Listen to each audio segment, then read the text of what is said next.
Welcome back, everybody. My name is Trini, and I'm the Batquad. This is the channel where I go through my personal DVD collection from A through Z. Now, I'm still in the B section here. I'm still in Season B because I'm still going through all the Batman movies. So in the late 2000s and early 2010s, Marvel had been coming out with several superhero movies that were just making money. I mean, people got very interested in superheroes with Iron Man and Thor, Hulk, and Captain America. I mean, they people were interested in superheroes and they were enjoying going to the movies. At that point, DC, I mean, they tried a little bit. They did a Green Lantern movie, which I'll get to, starring Ryan Reynolds, and it was awful. I hate that movie, but we'll get to that later. But they started that because initially they wanted to start their own DC cinematic universe, and Green Lantern was supposed to be the first one, but it bombed at the box office. Nobody liked it. And so they kind of restarted again with Man of Steel.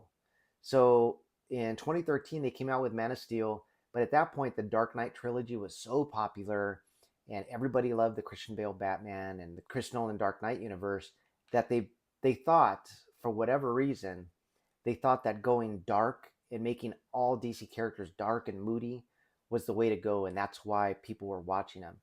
So when they made Man of Steel in 2013, they used Christopher Nolan was a producer, and David S. Goyer, who was writing some of the Batman Dark Knight trilogy stuff, came over and wrote Man of Steel. They hired Zack Snyder, and Zack Snyder as a director, I think visually he's amazing. I think some of the stuff he overdoes slow motion, but I mean, depending on the movie, sometimes it's cool. But I mean, visually, I think some of the stuff he does is stunning.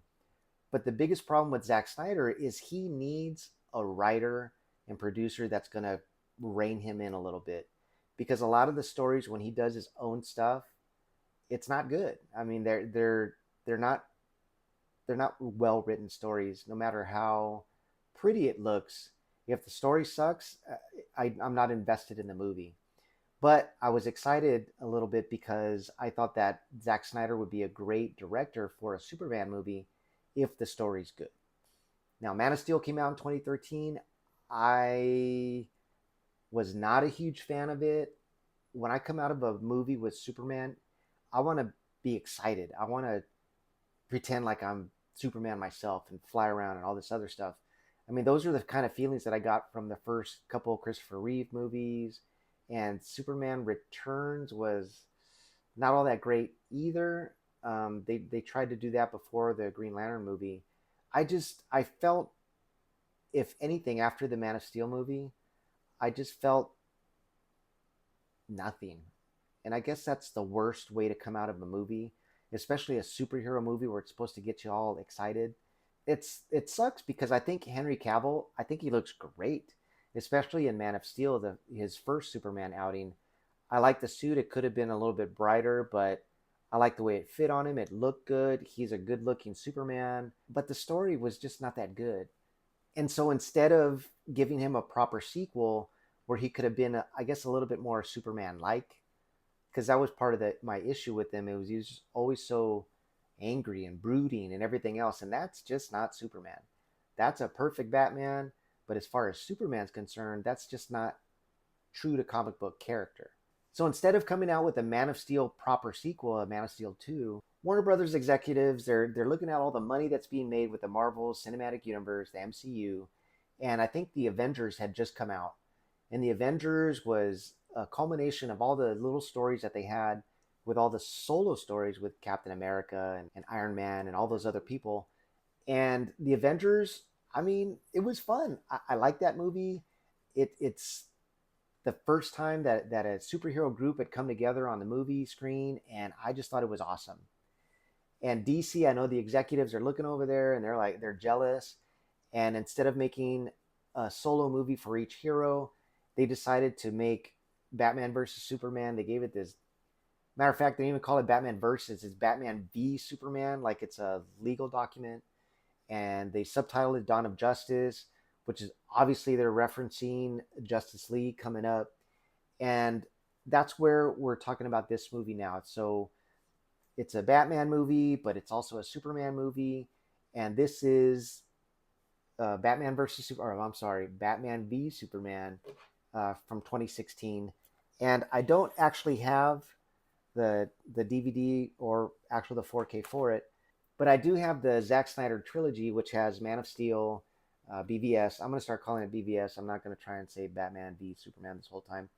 BVS, and then Zack Snyder's Justice League, not the Justice League, which was also an awful movie. So BVS, it's basically a Superman movie with Batman as a co-star and Wonder Woman as a guest star, because all the characters in this movie are basically Superman characters. The only Batman characters that are in this movie is Batman himself and Alfred. Those are the only two Batman characters that I can think of in the movie. And of course, he has his Batwing and his Batmobile and a Bat Cave.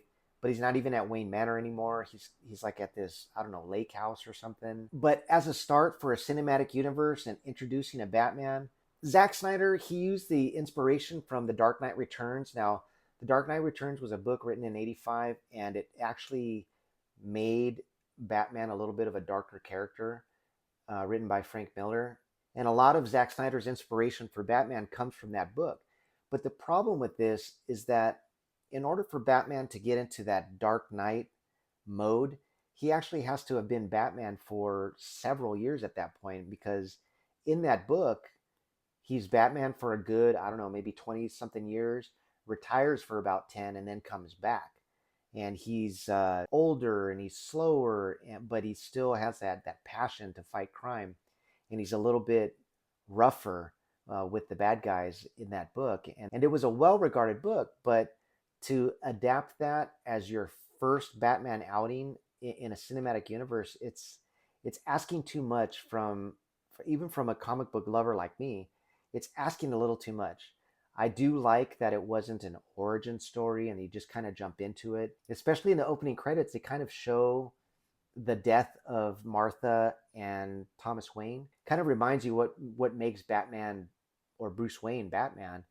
But yeah, I mean, making Batman like basically a 50-year-old dude, while Superman is just starting out and we've never met Wonder Woman before, and that we're still starting out with a Justice League. I think it was a wrong move to make him that old. But that more or less has to do with the story. As far as I'm concerned, I know I've been kind of poo pooing on the character so far, but in reality, this was the best cinematic representation, live action representation of a Batman that I've ever seen. I think that the costume was amazing. It was very comic book accurate. I thought that Ben Affleck as Bruce Wayne, I thought he did really well because, I mean, yes, the dude has demons at this point. He's lost a partner. He's lost Wayne Manor. The dude's messed up. And when he sees Superman and all the destruction that Superman did to Metropolis and the threat that he has to the world, he feels like he needs to protect the Earth from this alien that could potentially destroy everyone. And that's kind of the main drive of the movie, is Batman wants to take out Superman because he feels like he's a threat. And then the Superman aspect of it is because Batman is, I guess he's so brutal with criminals that he feels that Batman is just too rough and shouldn't be Batman anymore. When you think about it, I mean, Superman in Man of Steel had just broken Zod's neck. And in the opening scene of this movie, when he's saving Lois Lane, when he could have just simply disarmed a terrorist, he runs this guy through several walls, obviously killing this guy.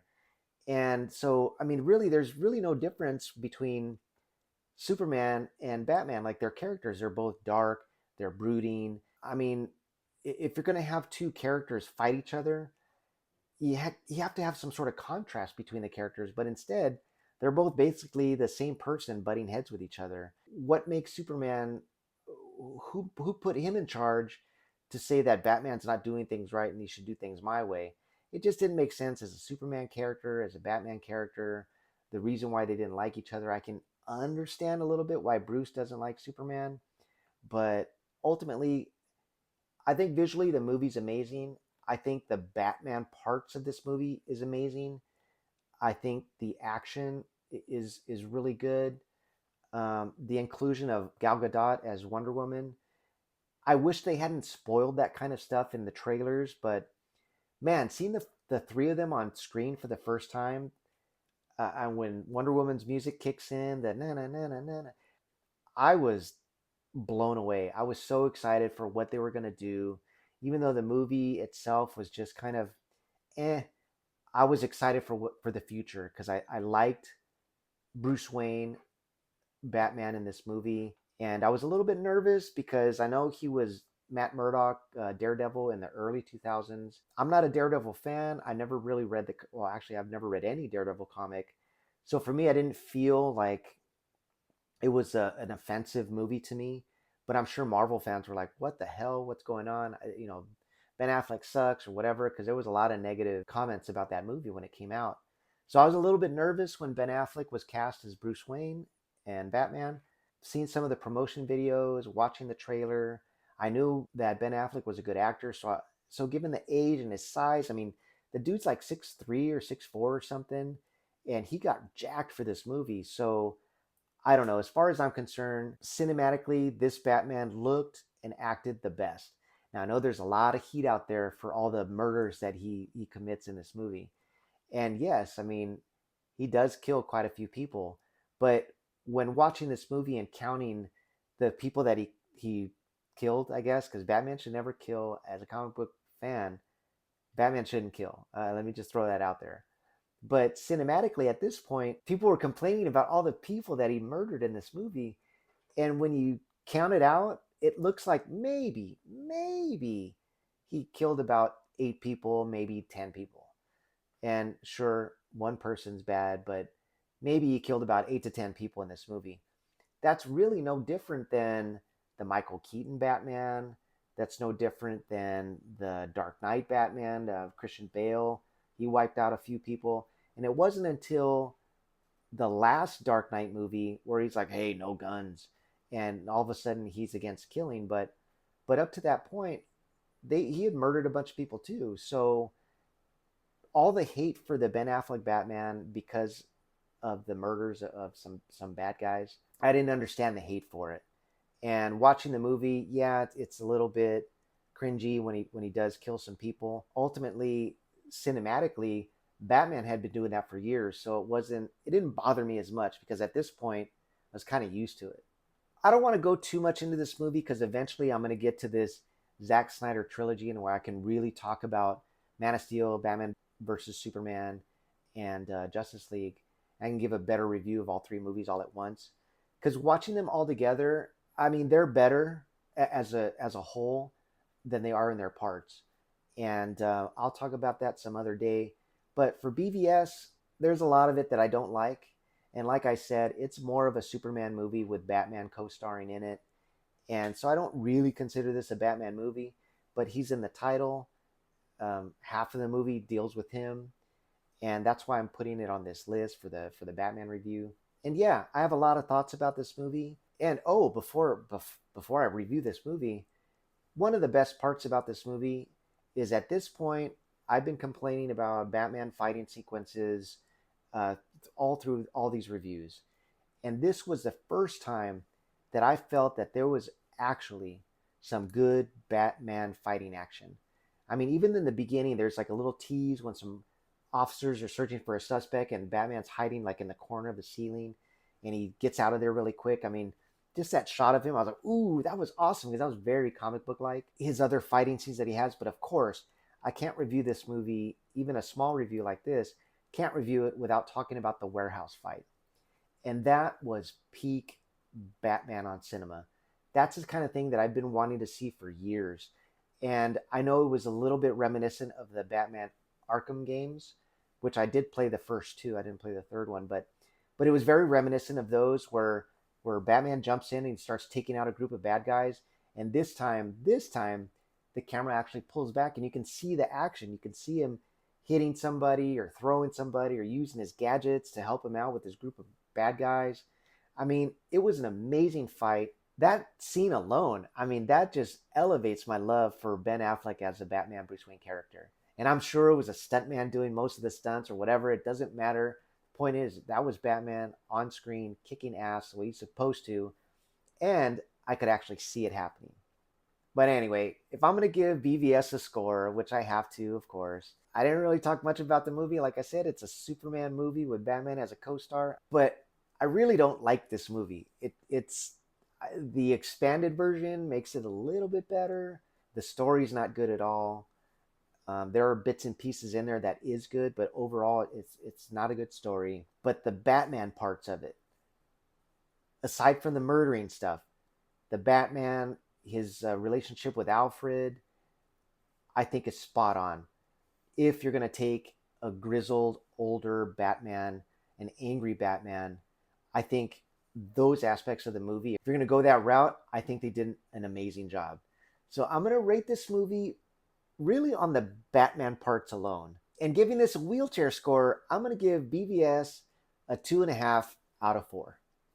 And really, most of that, almost all of that, is because of Batman. Because otherwise, I'd give it a much lower score because it's not a good movie. But was it a good movie? No. All right, so for our next movie, it's going to be 2017's The Lego Batman, or the Lego Batman movie. So this movie came out, and it's actually kind of like a spin-off from the Lego movie. And the Lego movie came out in 2014. And in that movie, Batman's like a huge co-star in it. He was amazing in it. I thought he was funny. He was voiced by Will Arnett. And that dude was just, I don't know, man. The character in the Lego movie was just awesome. Well, everything is awesome. It's so awesome.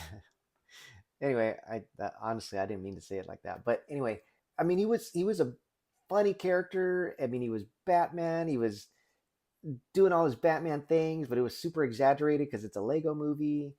And he was super cocky and funny, and he was just great in the Lego movie. So I guess the fan reception for that movie was so good that they decided to do a spin-off, and that's where this Lego Batman movie comes from. Now, just like the title implies, in this movie, it's about him. So all the other characters from the Lego movie aren't in this one, but this is definitely Batman in his own Lego universe. So this movie's really, it's kind of split. There's just two different storylines going on. And the main storyline is Batman.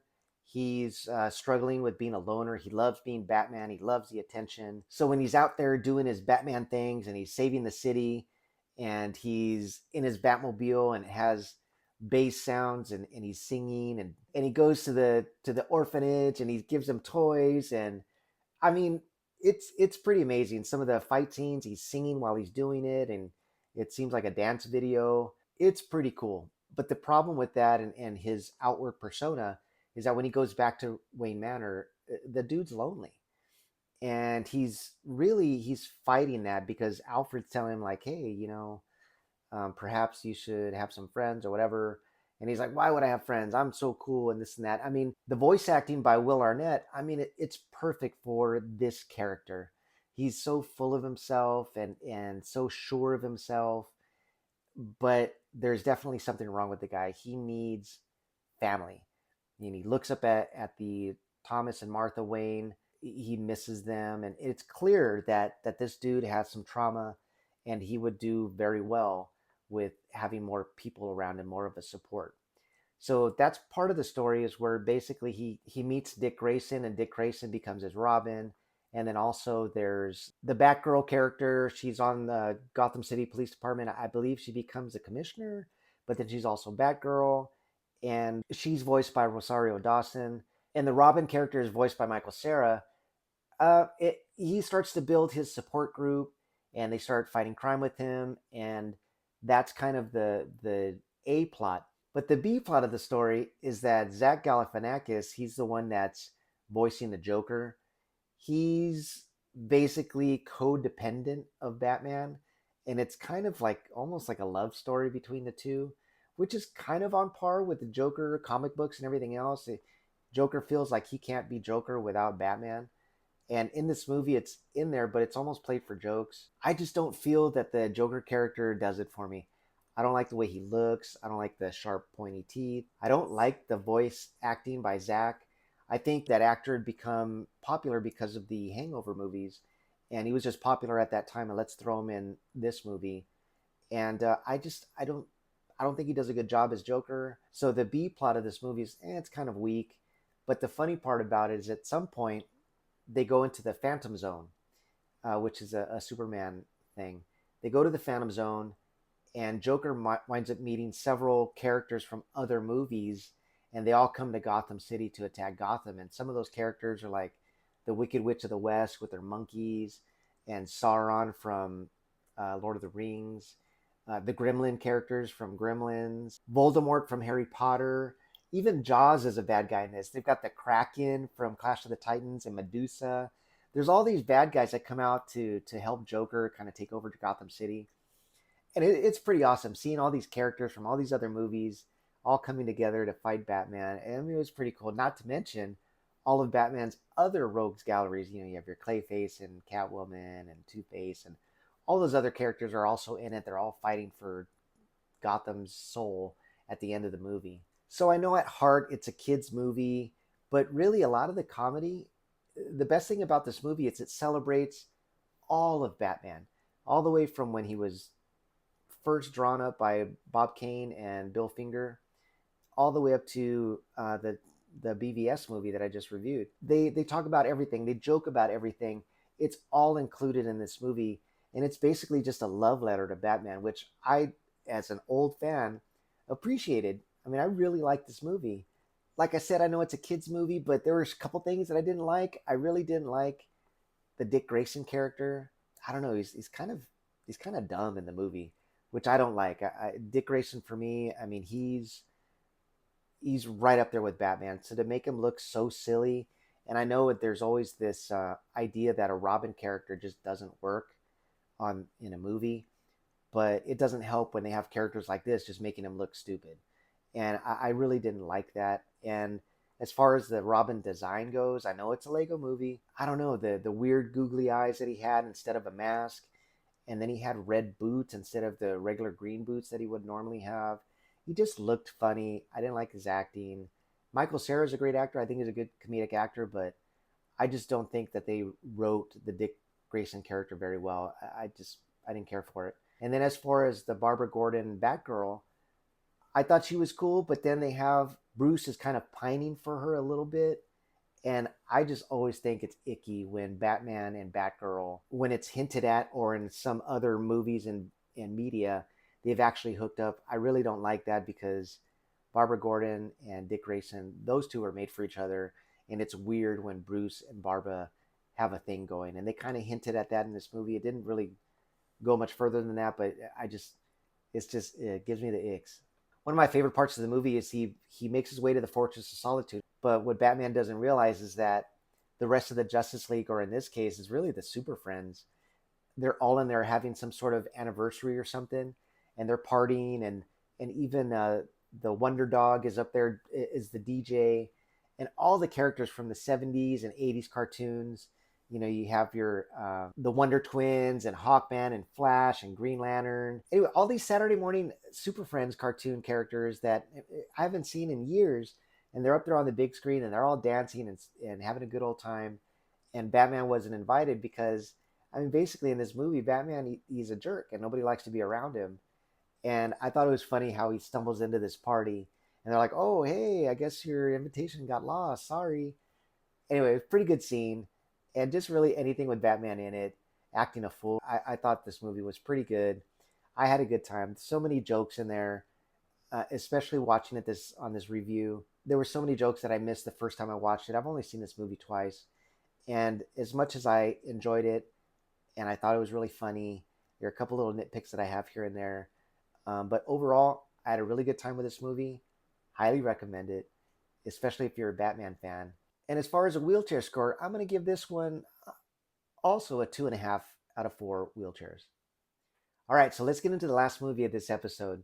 Now, the first two movies, I mean, one, Batman was kind of a co-star, wasn't really his movie. The last one was, a Lego, silly kids movie.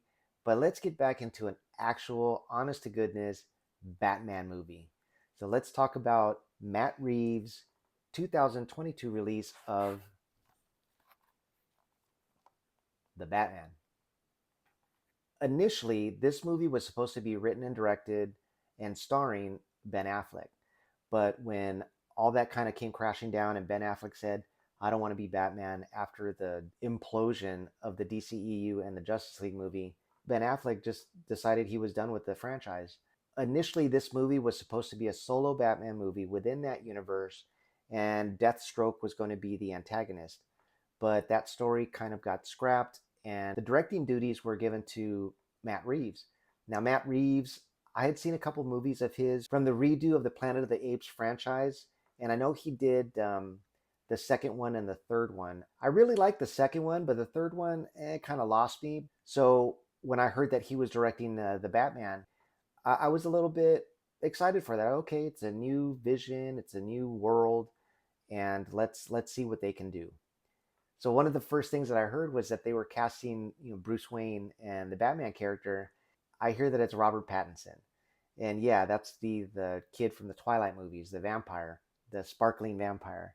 I watched the first Twilight movie and I thought, I mean, it's silly, but I saw the second one, New Moon, and I was like, okay, this is done for me. But Robert Pattinson, I thought he did okay in that movie. I believed that he was a vampire, but the movie's silly, and that's the only thing I ever saw him in. I know that he had branched out and started doing other things. People were saying that he was a good actor. Honestly, I mean, they did great with Christian Bale. Just the stories were terrible. They did great with Ben Affleck, and I thought, okay, let's see what this guy can do. So in this movie, his Alfred is played by Andy Serkis. Now, I don't know if you know this or not, but Andy Serkis is the guy who motion capped and played Gollum in the Lord of the Rings movies. And really, that's the only thing I've ever seen him in. I know he's an actor and he's been in other stuff, but that's the only movie that I could remember seeing him in. And I do like him as Alfred in this movie. Him and Bruce have a little bit of an antagonistic relationship, and even at one point, Bruce is like, "Hey, you're not my father." And it's kind of hard thing to say when this dude's been raising you since your parents died. But ultimately at the end of the movie, they have a little arc where Alfred almost gets killed, and Bruce comes around to really caring for Alfred, and they kind of make up at the end. But the dynamic between the two of them, I think it's pretty good. So Catwoman's in this movie too, and she was played by Zoe Kravitz. Now Zoe Kravitz is the daughter of both Lenny Kravitz, who I mean I really enjoyed his music in the '90s, and Lisa Bonet, who was in the Cosby Show. So I mean it's kind of weird seeing that I grew up kind of both listening and watching to her parents, and now she's here in a Batman movie. I really didn't know her as an actress. I know she played a part in one of the X-Men movies, and I thought she did fine in that movie. And here in this movie as Catwoman, I mean, it seemed like they were a little afraid to pull the trigger because, yes, she's kind of in a Catwoman outfit. She sort of has a whip with her. She's in black leather. But just like in The Dark Knight Returns, where Anne Hathaway had goggles that gave her the shape of ears that would make her look a little bit like a cat. But in this movie, she just kind of had a ski mask, and the ski mask didn't quite fit her head right. So the way it worked was the ski mask, I guess, kind of gave it little points that kind of hinted at ears. So she was kind of, I mean, she's Catwoman, but they didn't quite go all in with the Catwoman outfit. So they tried to keep it just a little bit realistic. But I mean, you've already got a movie with a Batman guy running around with pointy ears and stuff. Just give her a Catwoman outfit already. Penguin's in this movie as well, just like in Batman Returns. Both Batman and Catwoman are in this, but he's not really the big antagonist. He's kind of like a side villain in this movie. He works for the crime bosses, and in this movie, the crime boss is Carmine Falcone. Now, the crazy thing about this Penguin in this movie is played by Colin Farrell, and the thing about this is that dude loses himself in the Penguin character.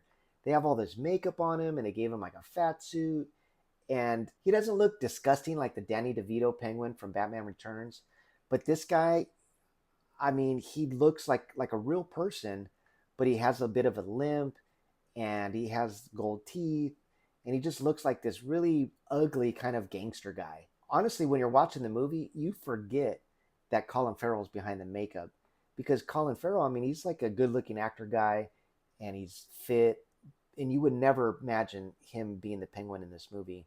And it's really great watching him get lost into that character. The main antagonist in this movie is the Riddler, and the Riddler is played by Paul Dano. Now, Paul Dano, I know he's kind of I think he's an indie actor, but the first and last time I saw him before I saw him in this movie, he was in a movie called The Girl Next Door, and he was one of the main characters, like buddies or something. And I thought he was funny in that movie. It's a sex comedy, and his part was pretty cool. I liked him in that movie, but I hadn't seen him since. So when I heard that he was the Riddler, I was like, okay, I guess let's see what this guy can do. And I mean, I liked him. And the last major character in this movie is Commissioner Gordon. He's played by Jeffrey Wright.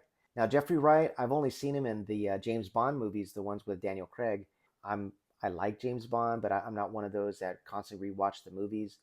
I vaguely remember him being in those movies. I thought he did fine for the character that he was playing. You know, he was going to be Commissioner Gordon in this movie. But one of the things about this movie, and I'll get into it really quickly, this movie was produced at a time where gender swapping and race swapping of characters was just like that was the thing that Hollywood was doing at this point. For whatever reason, and perhaps he was just maybe the best actor to apply for this job as Commissioner Gordon. But Jeffrey Wright is a black man, and Commissioner Gordon, he's traditionally an older white guy with grayish hair, but he's a redhead. And for whatever reason, during this time, I was watching a lot of shows on the CW and all this other stuff because at that point there were Flash and Green Lantern and Supergirl and all these other shows that were on, and it was kind of cool. But the funny thing about it is, if the character was a traditional red-headed character in comics, they, for whatever reason, swapped him out for a black actor. So some of the characters that were swapped out for black actors and actresses was Batwoman, Batgirl. The movie wasn't released, but she played that character. Jimmy Olsen in Supergirl, Wally West in Flash, and then one of the more famous ones that has nothing to do with DC, but even The Little Mermaid. So it was funny that at that time, for whatever reason, like that 2 or 3 year period, if you were a superhero character or something and you had red hair, you were definitely being recast as a black actor. And I just thought that was funny. And in this movie, it was the same thing. But Jeffrey Wright, I thought he was great as Commissioner Gordon. I think he had a better Batman voice than Robert Pattinson did when they're talking with each other. He just sounded like a better Batman. But I thought he did great as Commissioner Gordon. I do like the way the two characters worked together to solve the crimes. I liked that they had I guess a working relationship. And what's not discussed is how they even got to that point. Because this movie starts, well, let me talk about the movie. Basically, Batman has been Batman for about 2 years, and he's starting to make an effect on Gotham City. Commissioner Gordon's lighting the bat signal, and it shows in the first like 10 minutes or so of the movie that criminals, when they see the symbol up in the sky, they're starting to become a little bit afraid because they know that Batman's out there. And when they're committing crimes like a robbery or doing graffiti or whatever, they get nervous because they think Batman's going to attack them.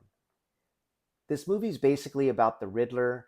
He's killing off people, high-ranking people like the mayor and the DA, and those types of people. He's killing them off, and Batman and Commissioner Gordon are working together to try to figure out what's happening and why it's happening. When there's a death, there's a like a when a death occurs, Leave that part in.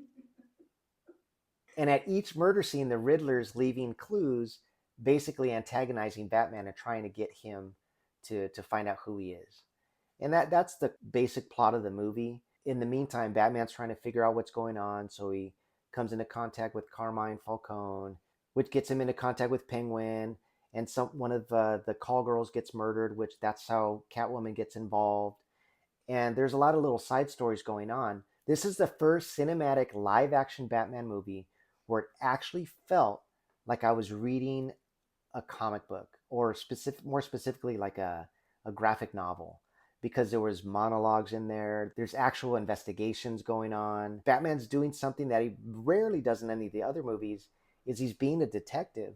And one of the little names for Batman, not only is he Batman and he's the Dark Knight, but he's also considered the Dark Knight detective, or one of the world's greatest detectives. And most of the movies don't really show that. And this is one of the first movies where he's actually trying to figure out the crime, studying a crime scene, studying a murder scene, interviewing suspects. this is the first movie that does it, and it actually felt like I was watching a graphic novel come to life. One of the first things that happens in the first like 15 minutes or so of the movie is Batman winds up saving a guy from, I guess, a beating from some gang members off a subway. And they're painted a little bit to look like the Joker, Heath Ledger's Joker from the Dark Knight movies. That's kind of what they're reminiscent of. They've got the white face and they have circles around their eyes, and I don't understand because it you realize at the end that the Joker in this universe is already in custody. So it could be that these gang members are inspired by the Joker or something. It's not really said in the movie, but just like BVS, the camera pulls back a little bit and we can actually see the fight happening. And the fight choreography in this movie, it's pretty good too. I really appreciate it. It never reaches the level of the warehouse scene from BVS, but it's pretty good. It's pretty entertaining. And I think it's a big step in the right direction considering all the other fight choreography that happened in the other movies. That was one thing about this movie that's actually pretty good. So with every Batman movie, there's always a new soundtrack. There's always a new composer. And for this movie, they chose Michael Giacchino. Giacchino? Let me know how to pronounce his name because I'm not really sure, but I think it's Michael Giacchino. And I first heard his music while watching the TV show Lost.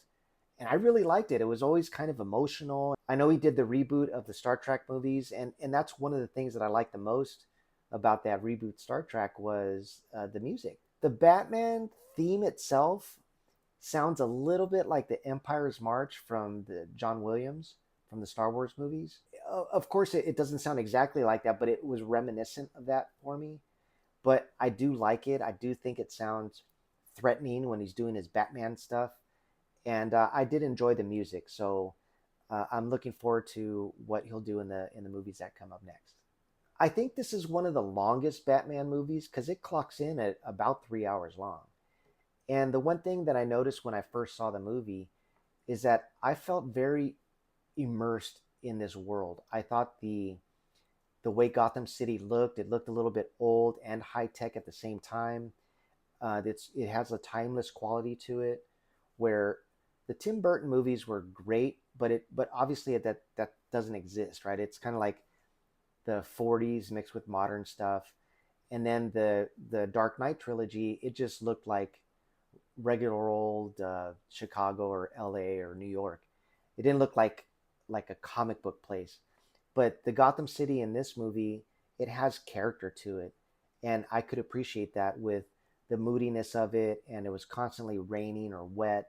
It's almost like you could reach out and touch this city because it's kind of grimy. One thing I noticed while I was watching this movie is that there was a movie called Seven with Morgan Freeman and Brad Pitt that came out years ago, and I'll definitely get to that movie at some point. That is one of my favorite David Fincher movies, and it's just one of my favorite movies in general. And while watching this movie, because there's a murderer out there, they're leaving clues. It's constantly wet and rainy. It's constantly wet. It's constantly wet and raining, and it just gave me that mood of Seven. You have the two people trying to figure out the crime in Commissioner Gordon and Batman, and they're acting like the Brad Pitt and Morgan Freeman characters. It just gave me that feeling, that aesthetic, and I felt like I was watching Seven all over again. And the funny thing about that is when I watched Seven way back when it came out in the movies, I remember thinking, "Ooh, I think David Fincher would make a great Batman director. This is the kind of feeling that I want to get while watching a Batman movie."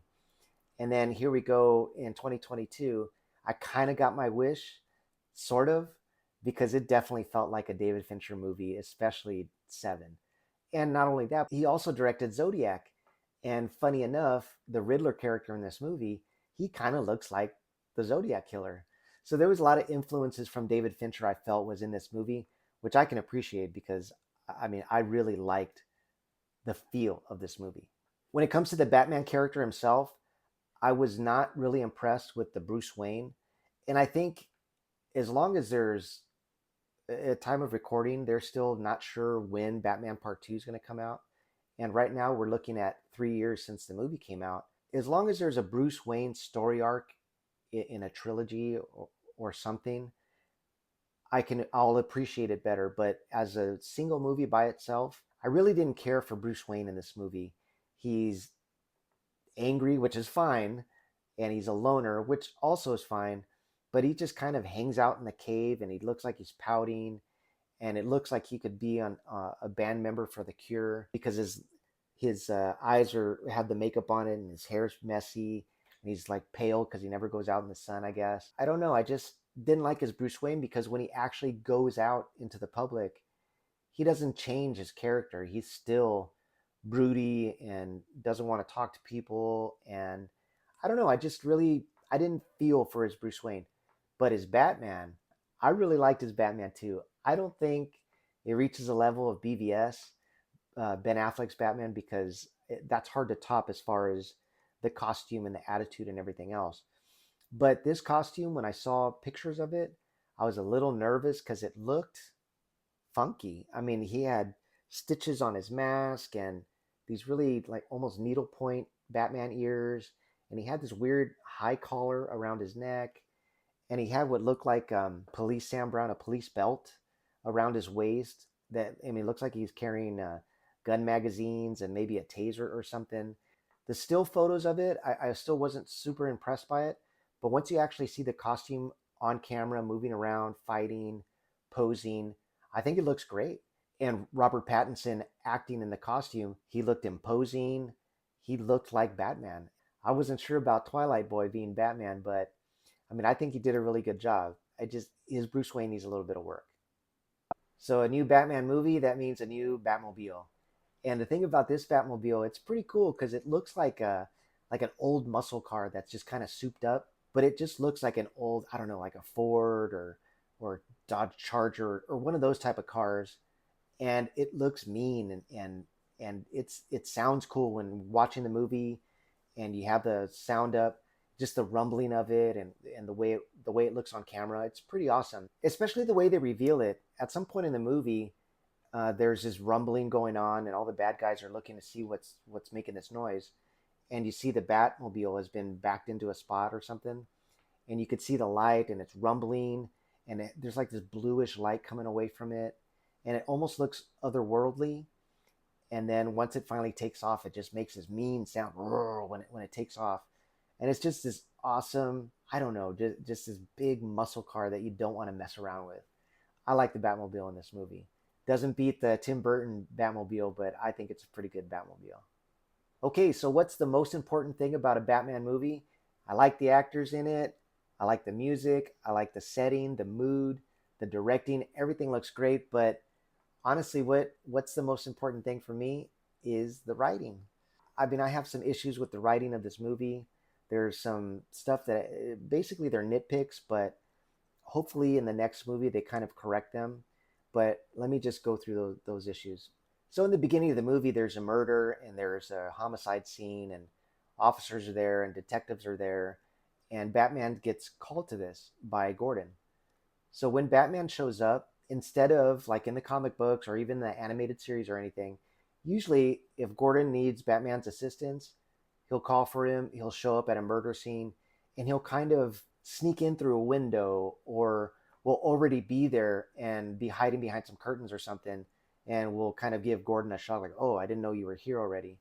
But in this movie, and this happens quite a few times, Batman, he starts walking, I guess, from the entrance of the building, and he makes his way down this hallway. There's like just a lineup of officers, and he walks right past them, and you can hear all the officers muttering like, "Who is this weird guy?" This and that, and he just walks past him, and it's just odd that he would do that because obviously he's new, so some people are just maybe afraid of this guy or think he's a crazy or think Gordon's crazy for working with him, and he just comes walking through this line of officers and goes into the crime scene and just kind of walks around the crime scene while there's detectives and people taking pictures and all this other stuff.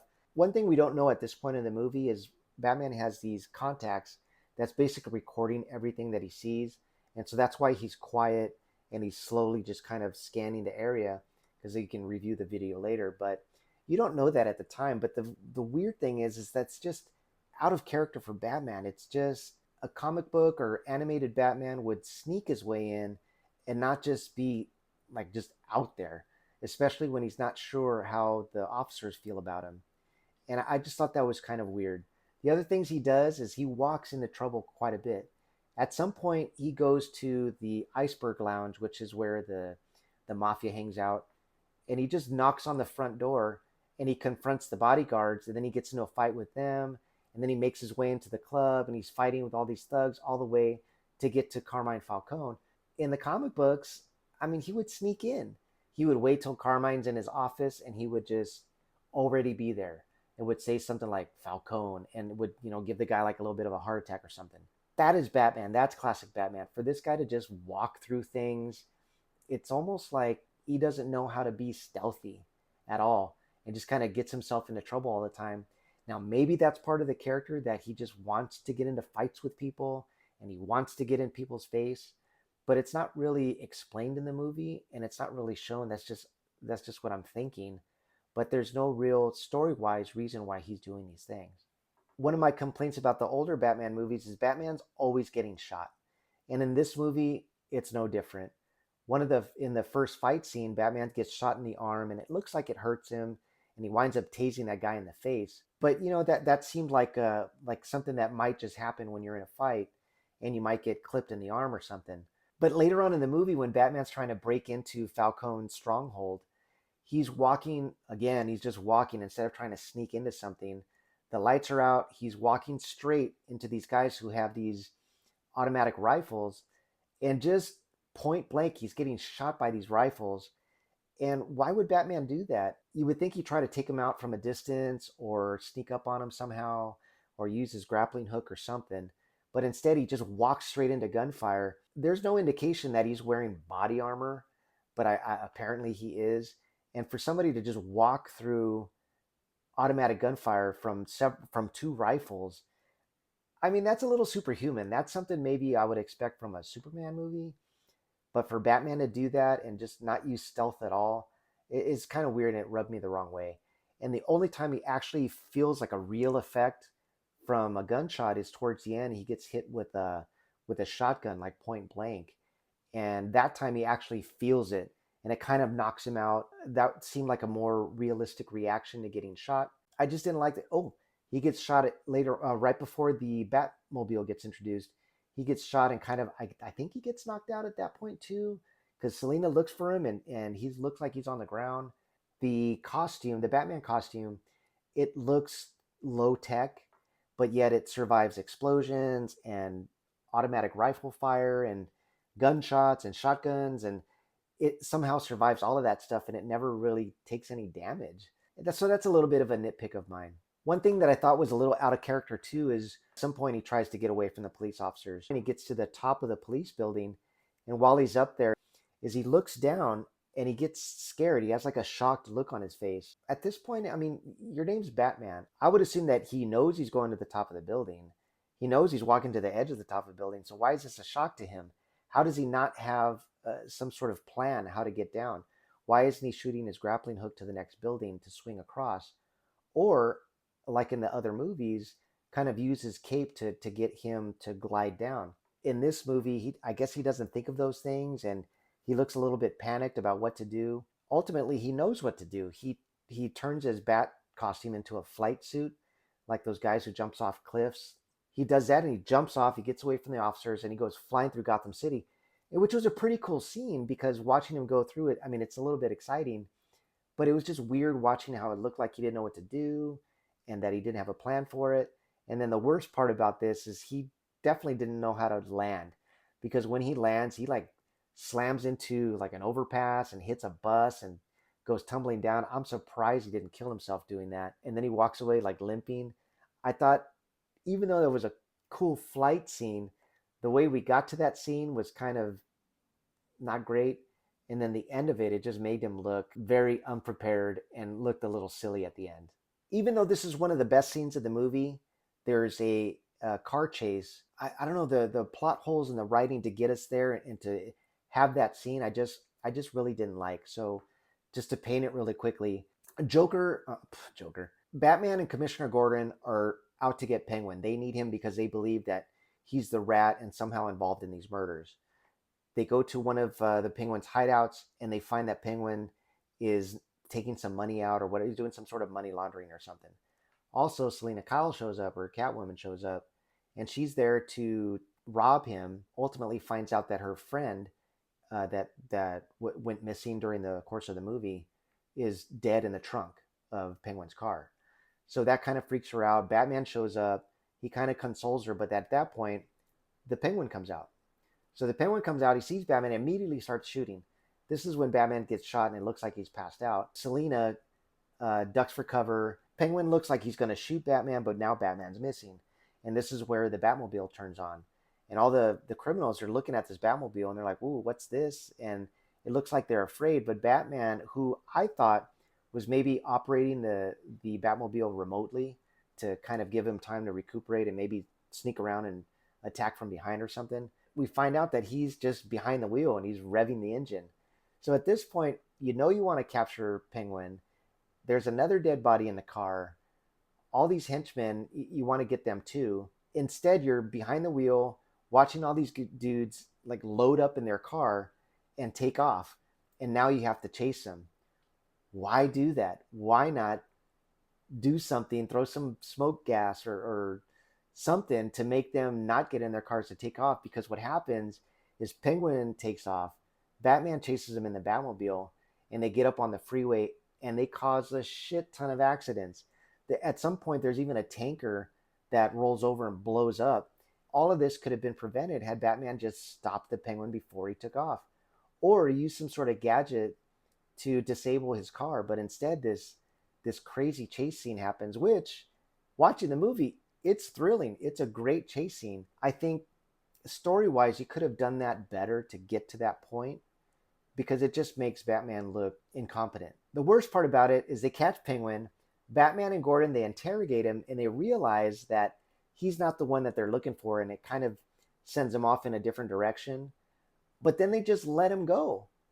Why would you do that? There's a dead body in the trunk. You caused all these accidents and probably killed somebody on the freeway. He just shot at a bunch of people. I'm sure he had a gun in the car.